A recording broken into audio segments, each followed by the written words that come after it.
সুপ্রিয় বন্ধুরা, আসসালামু আলাইকুম। আপনারা দেখতে পাচ্ছেন আমি একটি মহাসড়কের পাশে দাঁড়িয়েছি। এই মহাসড়কটি মূলত কাপাসিয়া থানার বারিশাবর ইউনিয়নে অবস্থিত।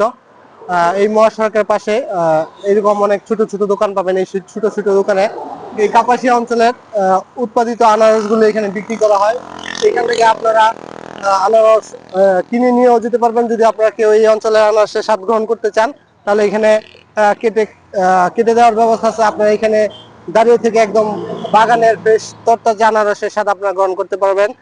ইতিমধ্যে দেখতে পাচ্ছেন আমাদের পাশে অনেক ভাইরা আসছে, ওনারা আসছে কিশোরগঞ্জ থেকে। এই রাস্তা দিয়ে যাচ্ছিল ঢাকা, তো এখানে আনারস দেখে ওনারা এই আনারসের স্বাদ গ্রহণ করার জন্য এখানে দাঁড়িয়েছে। ইতিমধ্যে ওনারা একটা আনারস খেয়েছেন এবং আরেকটি আনারস কাটার জন্য আমাদের চাচাকে বলছেন এবং এটা প্রসেস করতেছে। তো আমার ভাইদের কাছ থেকে জানবো যে ভাই, আপনারা যে আসলেন আমাদের কাপাসিয়া থানায়, অথবা প্রতিমধ্যে যে যাত্রা বিরতি দিলেন, আমাদের কাপাসিয়া অঞ্চলে আনারসটা আপনাদের কেমন লাগলো? দেখ, ভালো না?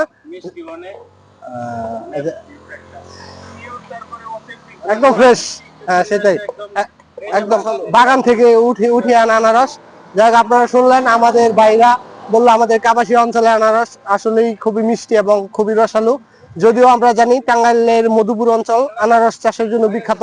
এর পাশাপাশি আমাদের কাপাসিয়া অঞ্চলে কিন্তু মূলত ব্যাপক ভাবে আনারস চাষ করা হয়ে থাকে। এই আনারস চাষাবাদ করে কিন্তু আমাদের কাপাসিয়া অঞ্চলের অনেক পরিবার তাদের জীবিকা নির্বাহ করে থাকে।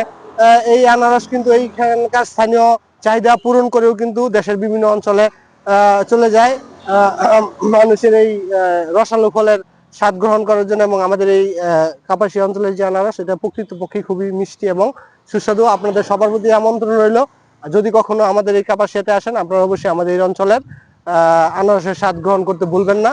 তাহলে কিন্তু স্বাদ গ্রহণ করতে হলে অবশ্যই আনারসের যে সিজনটা অথবা মৌসুমটা, সেই মৌসুমে যদি আসেন, তাহলে আপনারা এরকম রাস্তার পাশে ছোট টং দোকানে আপনারা আনারসের স্বাদ গ্রহণ করতে পারবেন। ধন্যবাদ সবাইকে।